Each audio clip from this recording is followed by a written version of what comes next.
Marketplace is supported by Putnam Investments, recognizing the value of financial advice since 1937. Putnam Investments, a world of investing. Produced in association with the University of Southern California. We will, of course, do the numbers later on, but the number that really matters today goes like this: 60 to 38. That's the vote that got financial reform by the Senate. From American Public Media, this is Marketplace. Marketplace is supported by Reputation Defender, protecting online privacy by monitoring the web and removing your personal data from websites that sell it. ReputationDefender.com/market. And by Progressive Insurance, helping people shop for car insurance at 1-800-PROGRESSIVE and Progressive.com.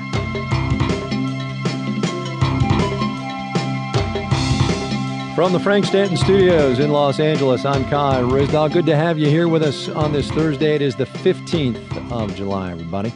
Students of the Constitution, or just regular followers of the news, will know that it's the 60 part of that vote that was important.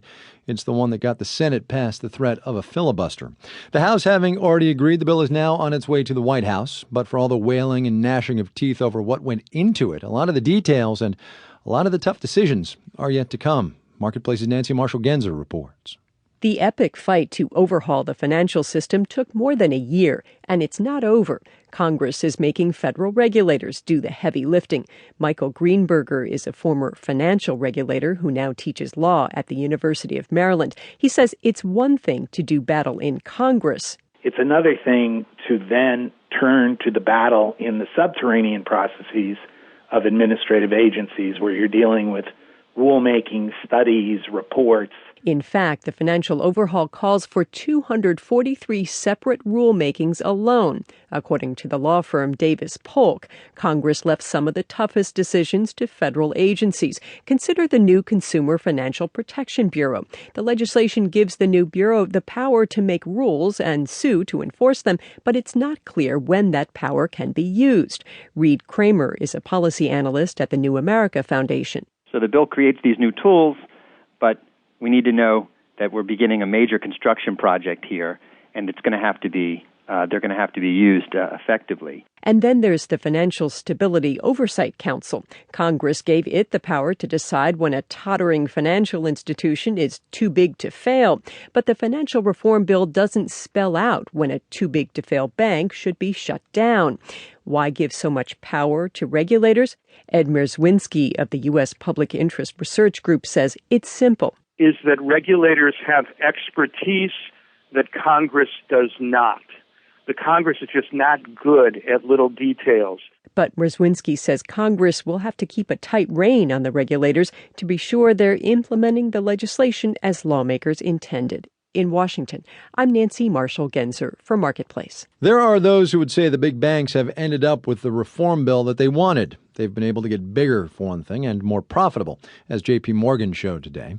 It did report some strong numbers this morning, but it seems to have indulged in some, shall we say, creative accounting to get there. Completely legal, but creative nonetheless. All to make the bottom line look better for investors without really changing some of its underlying problems. Here's our senior business correspondent, Bob Moon.